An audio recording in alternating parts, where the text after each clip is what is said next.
аны өлтүрүп, сууга чөктүрүп, башын өзүнүн оромолу менен өзүн бууп өлтүрүп койгон. Но ошол суунун ичинде жаткан келин.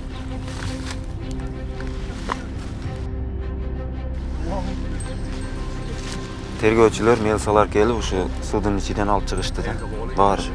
Именно ушул жерден алып чыгышып кетишти. Суздакта 30 жаштагы келин өзүнүн жоолугу менен муунтулган абалда жансыз денеси табылды.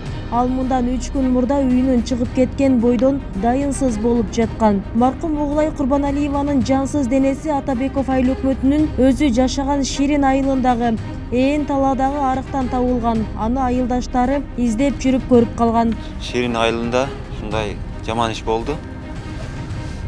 Эң жаман иш болду да. Эми эмне дейбиз? Бир келин жок болду. Аны издедик. 5-күн чыгып кеткен бойдон 9-дар арасында чыгып кеткен. Ошол бойдон жок. 2 күн издедик.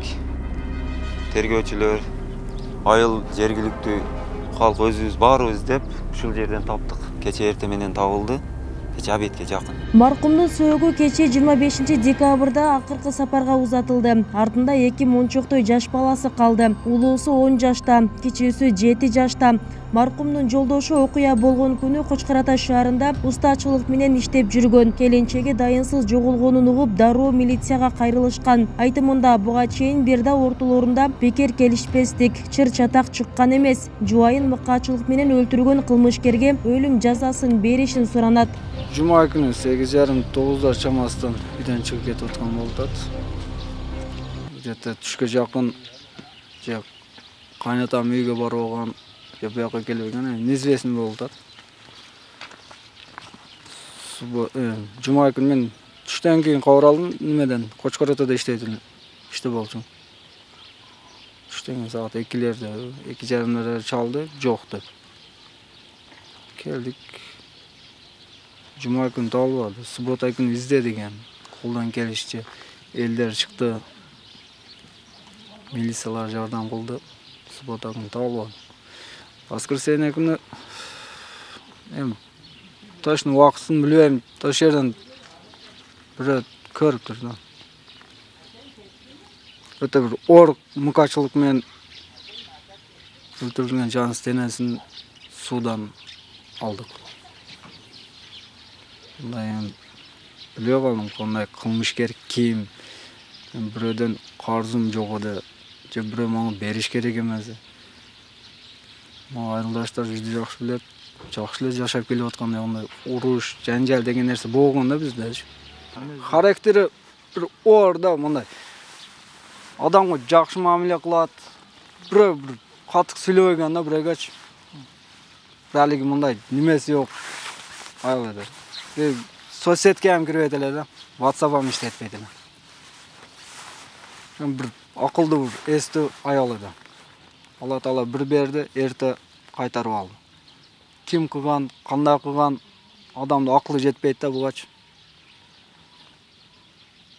Эми өкмөттөн суранып калар табылсын, ошого жараша жазасын алсын. Маркум 30 жашта болчу. Ал үй бүлөдөгү 6-1 тууганын кенже кызы эле. 23 декабрь күнү Ширин айылындагы жолдошунун үйүнөн Кызылжар айылына, ата-энесинин үйүнө кеткен бойдон 2 күндөн кийин сөөгү Ээн таладагы арыктан муунтулган абалда табылган. Мана бүгүн патаада болуп, şu yerде отуруппуз. Хамма тууган урук эл маалы şu yerде. Шунака хали бир анагы жок. Bu görünüş nima boyunca bunu romanımdan, yolumdan boğup öldürüyor. Şunaka ahbarat bolup turuptu. Bu bizge terlep kelayotgan nan diye milisi xodimlari ona şu aradagi suvni ichidan topishdi. Xuddi o'sha paytda men o'zim borib qoldim. Aytganda xuddi o'sha non bizniki yasalgan non, otamga deb olib kelayotgan non. Buloq suvdan topildi. Agar mashina avariya bu bo'lsa, случайно urib ketdi, boshqa oldu deb kechirsa bo'ladi. Bu atayin qilgan qilmish bu. Bu qilmish qilgan odam topilsa, eng yuqori nima berish kerak, jazo berish kerak. Biz ham ko'raylik o'sha odamni kim nima qildi, kim bunday qilib, qaysi ahvolda qayerdan tutib bunday qildi. Bu yo'lda kelayotgan kelin bo'lgan qizimiz. Ona şu Cizet Sapoz'dan Sernige'de piyade keledi şunaka 2 yak Tokay degende şelpe ya. El yok bu yette. Şu yette şunda bir kılmış boğanı. Odamlar her daim şuna bolup yokalarami oyma ay, yılma yıl, ha? İkita balası yetim kaldı. Allah'tan kokuş gerek. Bunu özüner çorasını kılıynar. Melisalar, SMG'lar var, uçaskoylar var. Hadip tekrarlanar mı? Bir günah adamlar mana kılıp ölüp ketyaptı. Günah kibarlar yürüptü köçelerde. İkita bala bilan kop ketdi. Buna akmaynar çorasını köriynar. Şu yerda yaşaydı jallat nimaligini bilmaydi, jar nimaligini bilmaydi. İnson edi, yaxshi qiz edi. Esli qiz edi, uvali qiz edi, iymonli qiz edi.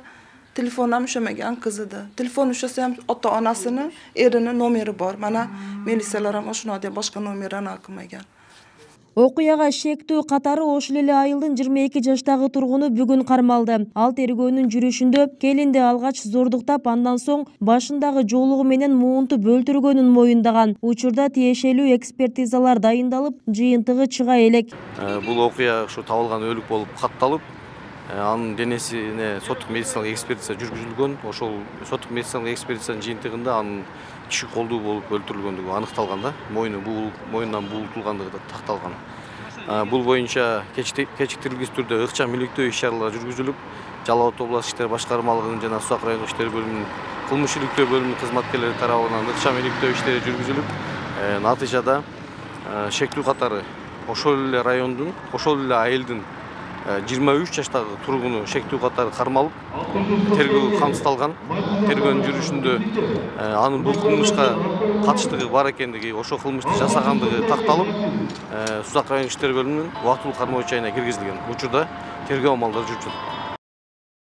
Бүбүсара Орозалиева, Нуриза Хамракулова, Шерзат Эгембердиев, 7 канал, Сузак району.